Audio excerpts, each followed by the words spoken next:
Hey guys, Paul McLean here, and welcome to the Inside the Cell podcast. I've got Rochelle Nielsen back with me. This is, I think, the second or third time. And so when you're starting to write a lot of business, this is what happens. We want you back, repeat. And I know you guys want to hear her because she's gone out there. In the last year, she paid what?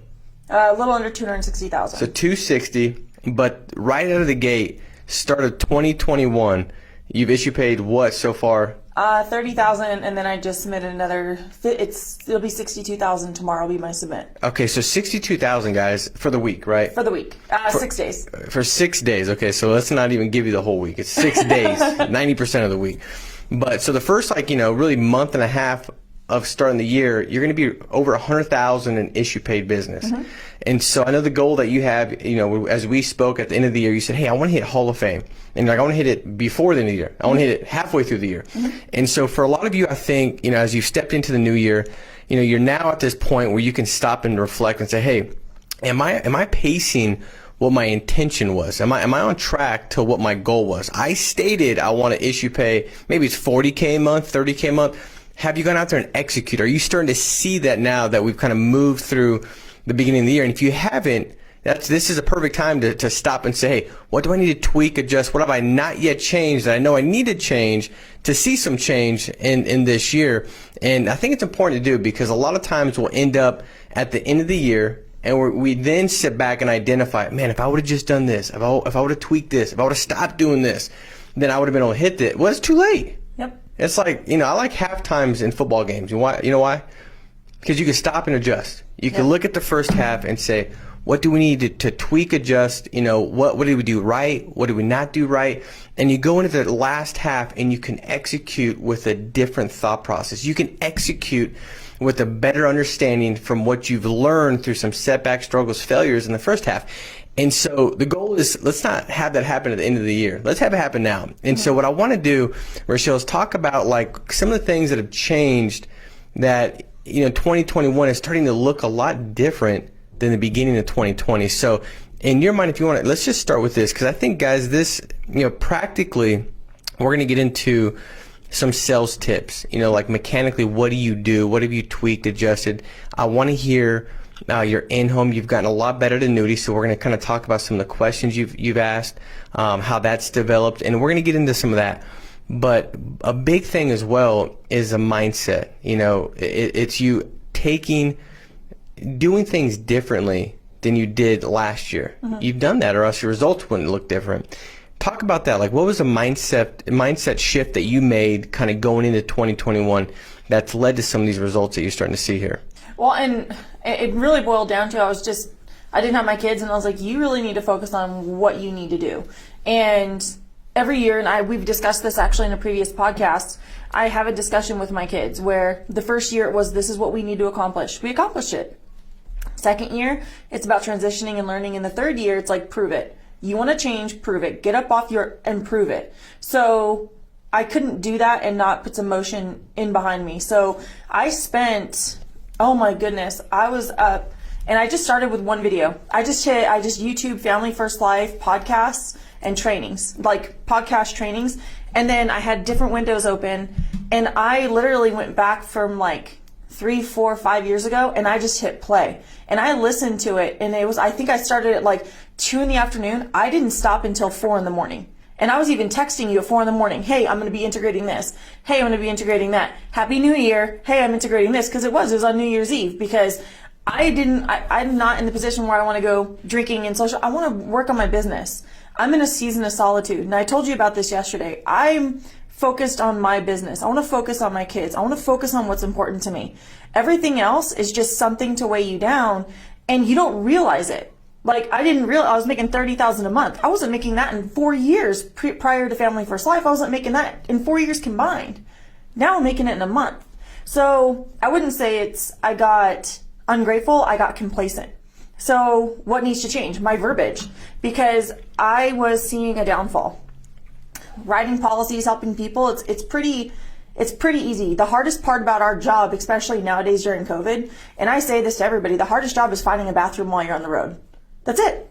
Like, I don't mean to joke, but it is. Like, you sit down with people who want protection and it's explaining it to them. You're explaining them something that they didn't know. Or they didn't, you sit with clients and they're like, oh, that exists. Yes, it absolutely exists. So let's take what you have and let it work in your favor. And I pulled a lot from like Grady Polson, his video from like back when he was doing them in his living room and like that $5 blanket over his TV. And I'm like, you pull a lot from these videos because it's how you're discussing things with your client, the follow up with your client. It's how I'm like, before I leave the home, we're texting each other. You're in my phone. I'm in your phone. Don't save me under Rochelle. Save me under life insurance or in case I die. Save me under something where your family knows, because I know who you are. You're my client. They need to know that I exist for you because we're now married to each other. And I'm not even, since that has happened, I've had 0 chargebacks. 0. How does that happen? Well, because the expression of importance is that much greater. So I think just trying to direct people into the position of how important it is versus making it more transactional. Because I can tell stories. I got stories to tell. And I try and pull from which one I need depending on the client. But with some clients, it's logical. Some clients, it's I need to protect my mom and dad. So I need to meet them where they're at. And I need to express the importance of them. And if your mom's there, like you're protecting your house so your mom or your kids, hey, you have a phone? Can you put my number in your phone in case your son dies? In case something happens, you can contact me and my office takes care of it because I don't want you to have to deal with any of that. And who's going to cancel a policy if their mom has a number on their phone and they're like, oh, you don't love me? You can cancel a policy? Come on. Yep. Come on. Hey, I have to stop you here and highlight some of the things you said because you said so much in that 4 minutes. I'm just telling you guys, like the concepts and the value that was packed in that 4 minutes was so good. Like, and so I want to kind of unpack that and spend some time on each of these things that kind of, you're saying, I'm like, that's so good. Cause I've last 14 years, I've kind of dealt with that same thing where you sit back and like, man, how can I increase my persistency? How can I better serve the clients? How can I, be more in this solitude state where it's a singular focus on the things that matter most. And I remember a long time ago, I heard this and I can't remember who it was, but they said, you started looking back and taking account for your calendar and asking yourself, in my calendar, is everything serving me where it actually helps me personally, professionally, financially, spiritually, physically? And if it doesn't bring benefit in those areas, what's the point? It might bring a little bit of pleasure, some fun, some entertainment, but what is that worth? Like, what does that lead to in the long term if you're in a season where the harvest is plentiful and you don't want to end up like, man, it's done, but look at all that still hanging on the trees. The fruit, I could have still got some. And so I think it's a big deal. When you talked about, first kind of going back and watching all those videos. And I think back, I had the same thing that I did, probably a couple years in, and it was around the same time I was getting ready to start the new year. And I thought, man, I'm going to get back to basics. I don't think there's a bunch of new information that I've not yet watched or listened to. I just think that I've gotten off track and don't realize it because as days go into weeks and weeks become months and you just forget, like, maybe you're a little off track here, but now you're way over here and you didn't realize how did I get here with just this little tweak. And so I love that, getting back to basics. Let me get back to the fundamental blocking and tackling of what we do and remind myself of maybe some things that I've gotten away from, things maybe I've overcomplicated, and just simplify this process and say, this is what I got to do. And that's what you talked about. You just kind of submerged yourself back into these podcasts. And I wonder how big of a deal that would be for everybody if you just, every once in a while, just, on a Sunday or late at night, it wasn't like you weren't dialing. It was New Year's Eve, for God's sakes, right? It was between the hours of like 12 and 4. But you sit back and say, let me get back to some of these podcasts that made a big difference. And you take notes. And what you're going to realize is you'll be aware of the deviation, like how far you got off track. Yeah. It's kind of like we fly from, California to New York. There's a path. there's a line from California to New York that plane follows. And it's making constant adjustments every minute to get back on track, because it's getting off and then it makes these adjustments to get back on this autopilot path. But if it didn't, you wouldn't realize it until you got, landed and there's palm trees. Like, oh crap, this ain't New York, it's Florida. But it was just maybe 1 degree off that, wasn't a big deal. But as you travel further throughout the year, you wake up and you're so far off. And so that's such a big deal. So if you're watching this, what podcast, what audios, because I know for you probably remember hey, that one from Grady was good. I remember watching one from Grady, and again, I'm like, this is at his house. He's got a blanket over his TV. I'm like, this guy's legit. Oh, I love this guy. And then I went back to dialing videos, and I'm a huge fan of Dave Witchard. I love what he does, what he's about. Eric Schmidt, I gravitate, and I follow the guy. I got 9 brothers. I follow the men who I gravitate towards, who have that openness, who have that expression, who I feel like I can connect with.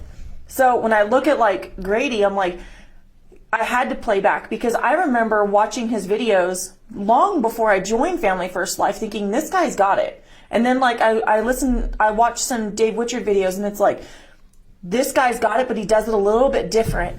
And so I'm like, okay, how can I meet you in the middle? What can I do? And I'm not even ashamed of saying it's 1 a.m. and I'm texting Grady Polson, because I want to make sure I'm putting myself in the right direction. And I'm not afraid to reach out. I don't care what time it is, because if you're on my mind, you're on my money, and your money on my mind. So I'm I'm going to get you when I got you, because I don't want that time to pass. I want to keep the fluidity going, and I just want to grow. And I can't encourage others to grow if I'm not willing to do what it needs to be done. So I reevaluated my mortgage protection, because that's primarily what I run is mortgage protection. And I changed how I talk to my clients about it. Talk about that. What was some of the biggest adjustments you made? That's a lot, because I know we spoke about it. Your close ratio has increased quite a bit. Persistency has gone through the roof. And let's jump into that. But as we wrap up this last thought, guys, get back to basics every once in a while. Like maybe even in a month or two, you get back and you rewatch those, because you've seen a podcast that made a lot. You're like, this was really good. And I think you should be on every one of them live. I've never missed one live. And the reason why I've never missed one live is because I just don't know if I'm missing, if it's a point that I need to hear at that right timing. It's almost like I look at, timing's a big deal. If I would have spoke to Andrew Taylor, maybe 3 months after I got my license, and I said, I'm going to wait until I write 20K, then I'll speak to him.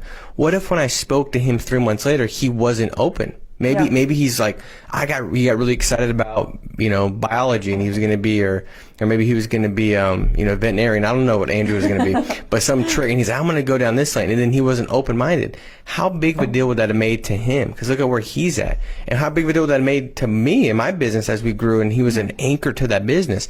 And so I just think timing's a big deal. So I never miss a call, because I don't know if at that point in time, maybe I just left a client's house. Or maybe I'm going through a struggle and I'm full of doubt. Maybe this isn't working for me. And I hear this message at the right time that gets me back in a place where I believe I can do it. I make a tweak and adjustment.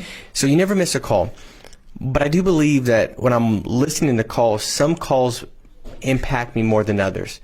If it's an impactful call, file that and then go back to that. Maybe that's the going back to basics file. And you go back to it every 30, 60 days, and you go back to those basics and say, okay, I'm going to tweak this, I'm going to adjust this, and it just kind of gives you that refreshed vision of, okay, I can do this, this is simple, let me get after it.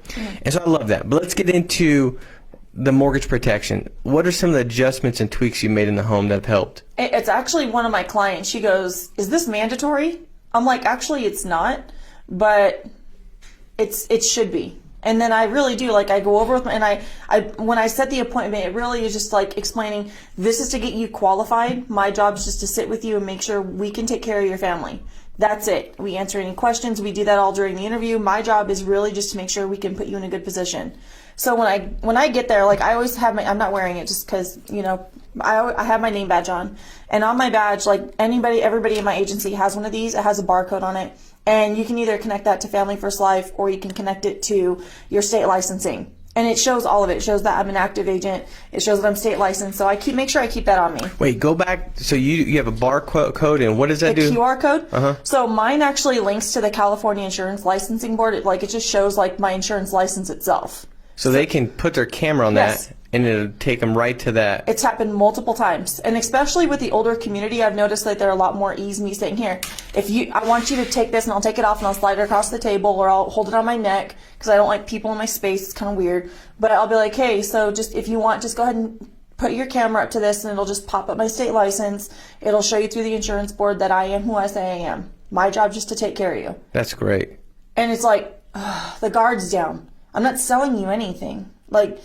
And it's really that precedence, like you say, like what you do today doesn't affect me.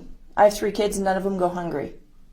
I mean, my job's to make sure you're taken care of. So when I sit with a client, I try and have the lead whether on digital form or paper. And then they have to see it. And then if it's on digital, I just open up my tablet and I just leave it open. And I let them see the lead itself. And I'm like, so when you filled this out, it's because you recently purchased or you refinanced the house. Why do you show them? Because they filled it out. They requested me to come. And they're like, how did you get my information? I'm like, when you fill this out, it's like an order ferry. It sends me out here to make sure you're taken care of. So do you think it kind of helps give the posture that they ask for you, you're going out of your way to help them and serve them, so you're doing them a favor? Absolutely. And it's credibility. Absolutely. And I make it very clear what Family First Life does. I say I'm a field underwriter for a company called Family First Life. We have hundreds of offices nationwide. I am here either locally in Hesperia or, coming soon, I work in Bakersfield. We have an office here in Bakersfield that's tangible for you to see. My office is located in Hesperia, California, but where I'm located isn't really what we do because we come to you. We underwrite for multiple carriers. So my job isn't to sell you a product.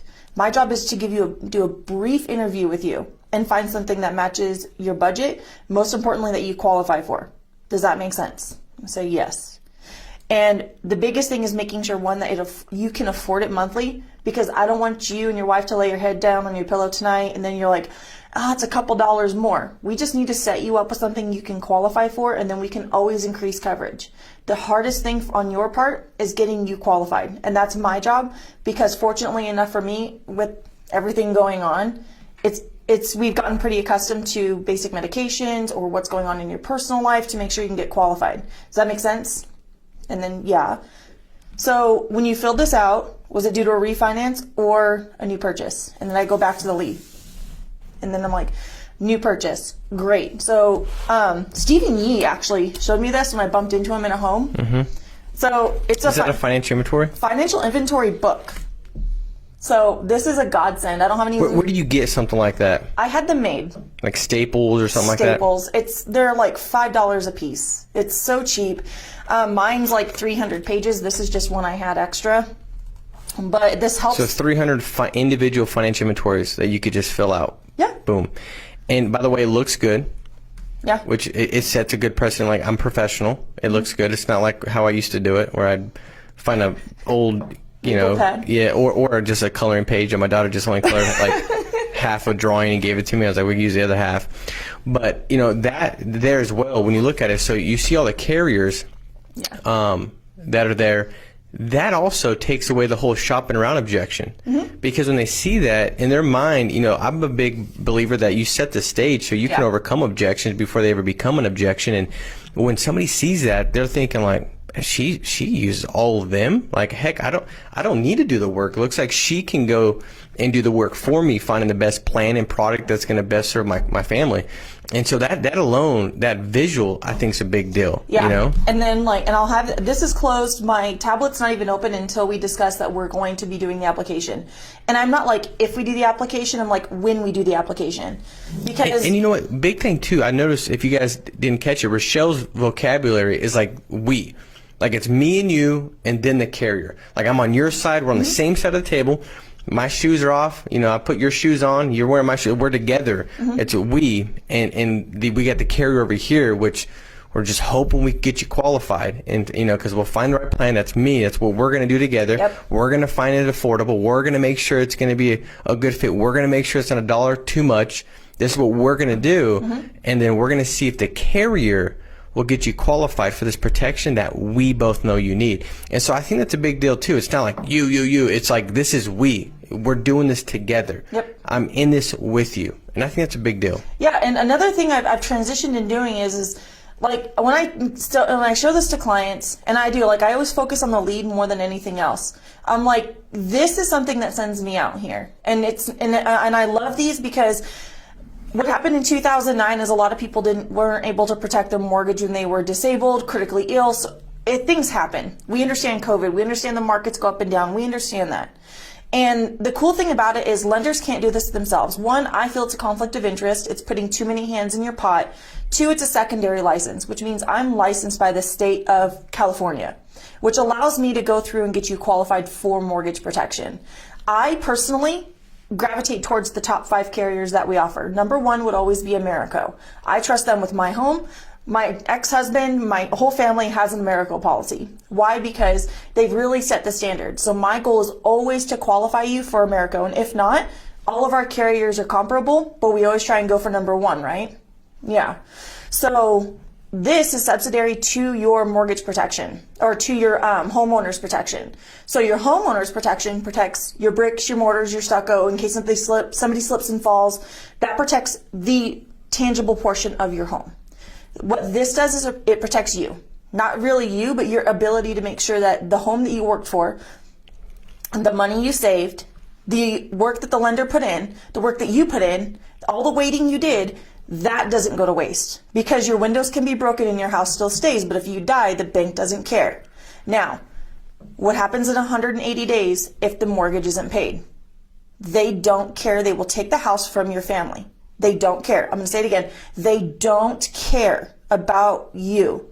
You can live 6 months with a broken window. Your wife can't go 6 months without a mortgage payment. Does that sound fair? And I really set the tone. And then I ask the husband, I'm like, so just so it helps me to understand your background, what does it look like for your wife if you die tomorrow? And I'm like, please don't look at her. Tell me. And so that's where that's where we create a game plan. Then you can answer this question peacefully. Does that make sense? Yeah.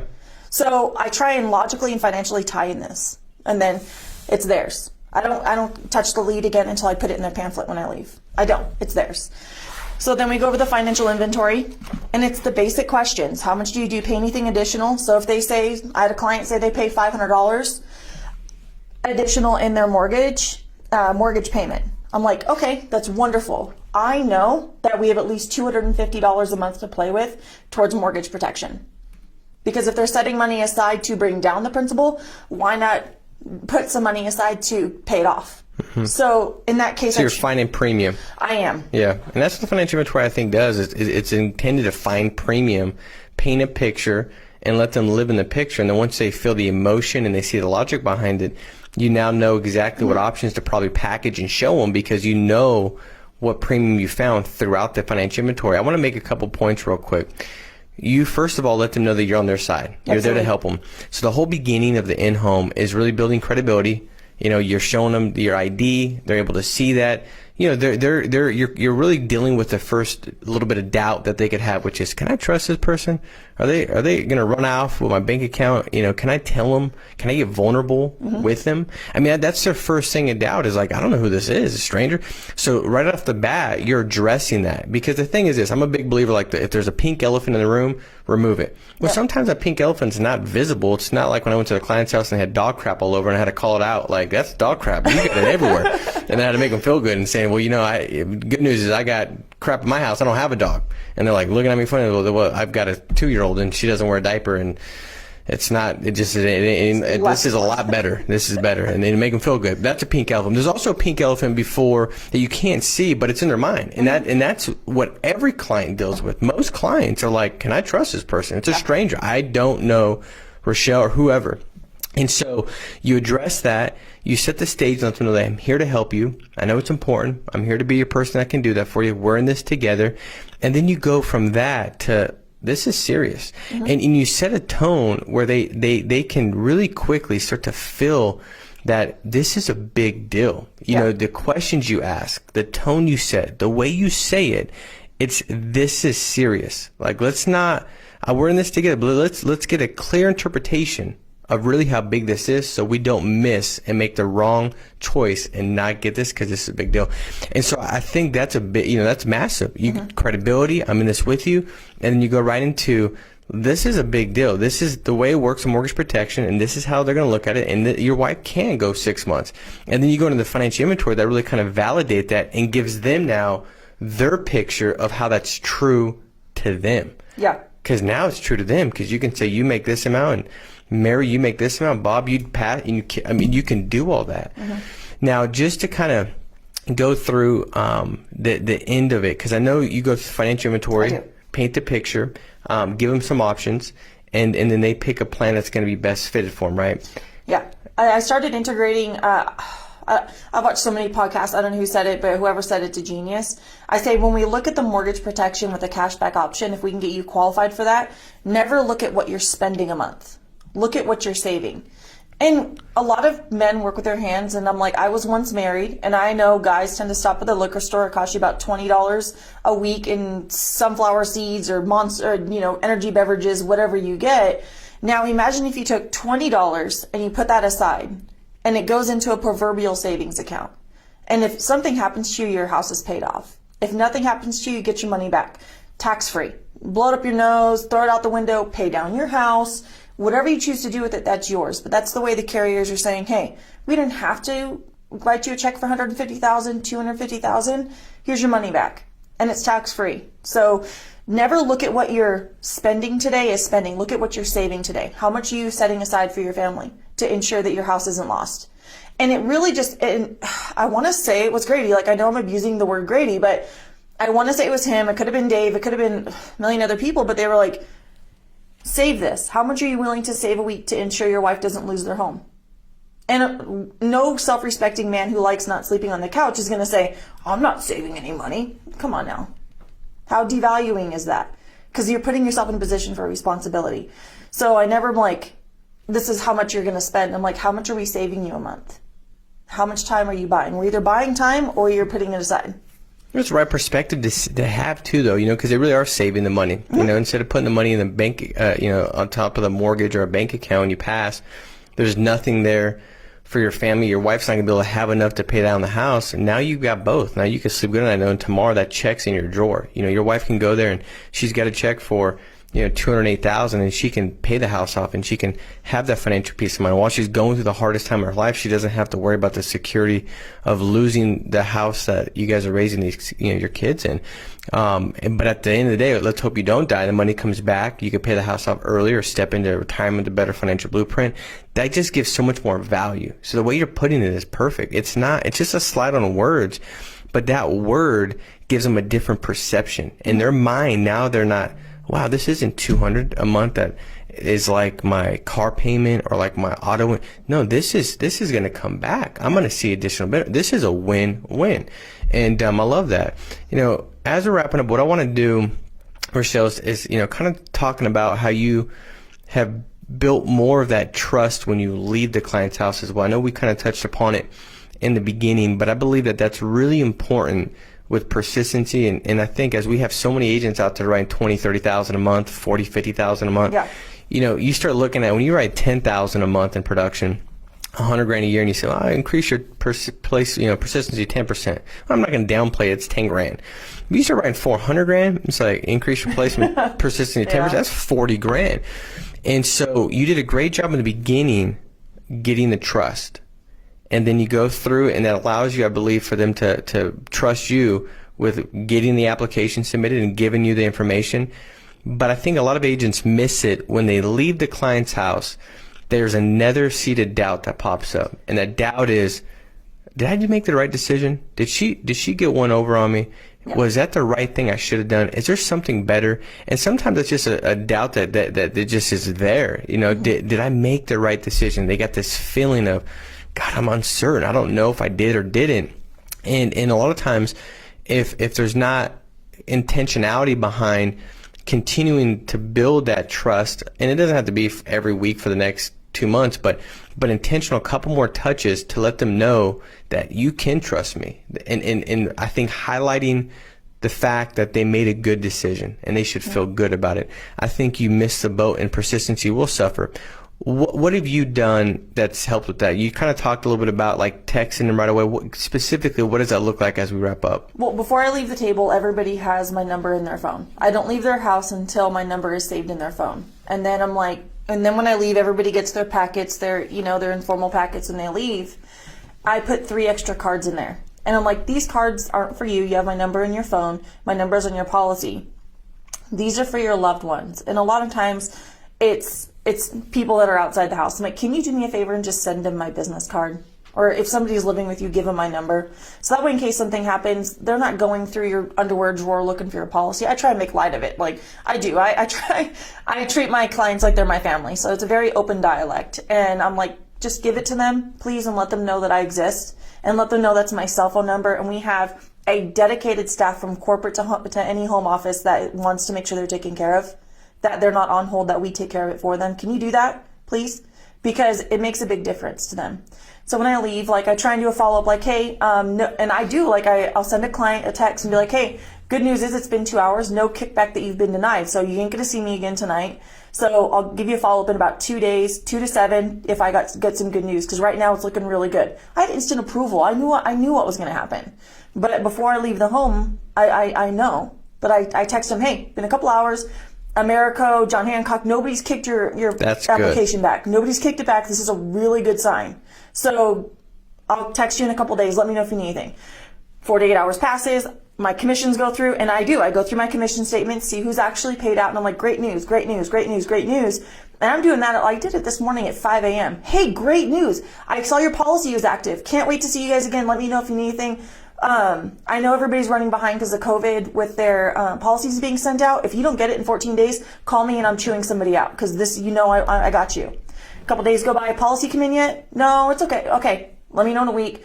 And it's literally like 3 contacts and makes it a lot easier. It really does. And then, I'm going back today for 3 bam fam. So that's great. Well, I think that's such a big deal. I'm going to get you back on and we'll do kind of a sequel to this because it's really good stuff. I love the text of we still haven't heard nothing kick back yet. Because what it does, it's like, it's that little bit, that subtle takeaway. Like, hey, initial approval's been, you're initially approved, which is great news. Give them a high five in the home. I'll let you know if anything changes. And then, a couple hours later, like, hey, just want to give you a heads up, still no kickback. That's such a great thought because it's saying, hey, this is that important. You should want it that much. And and we haven't got a kickback yet. And I'm going to continue to follow up. You got my word. I'm all over this. I'm going to take care of it. I'm not confused how important this is. The ball's in my court now. I'm not going to drop it. I'm going to see this through to make sure you have the peace of mind that that you want, that we've identified, that you need, and I'm your person. That's such a big deal. And then the text afterwards, congratulating them. Hey, great news. I've been diligent. We've been harassing the carriers. We know how important this was for you. And I just want to let you know we got the thumbs up. And I made it put a smile on my face because I know how important this was for you. And I know the peace of mind that you want for your family, you're able to sleep without the night. So congratulations again. I'm looking forward to being a lifelong agent. Anything I could serve you with, myself, my staff, we're not going anywhere. I suck at about everything but this. Yeah. So you're not going to be, where did that person go? Paul's going to be here. Rochelle, and I think that's such a big deal because it's making them feel like, wow, the extra mile. And a great book. I can't remember. I read it a long time ago. It was Creating Raving Fans, I think is what it was. And in essence, it just says if you go from ordinary to extraordinary, if you go a little bit more, if you exceed expectations, a client might have an expectation here, but if you always go here, you're always going to exceed it. And when you exceed it, now the client can't help but rave about you to everybody. And if they're raving about you, they're not going to let you go. And so, guys, I hope this helped. Make it a massive week. Let's go out there and up your game. This is the time to sit back and say, hey, what do I need to tweak and adjust to ensure that the year's not lost, but I can capitalize and go out and perform and act upon the commitment that I said I had January 1st. So, guys, make it a big week. Stay strong. Stay steadfast. We'll talk to you soon. Take care. Bye-bye.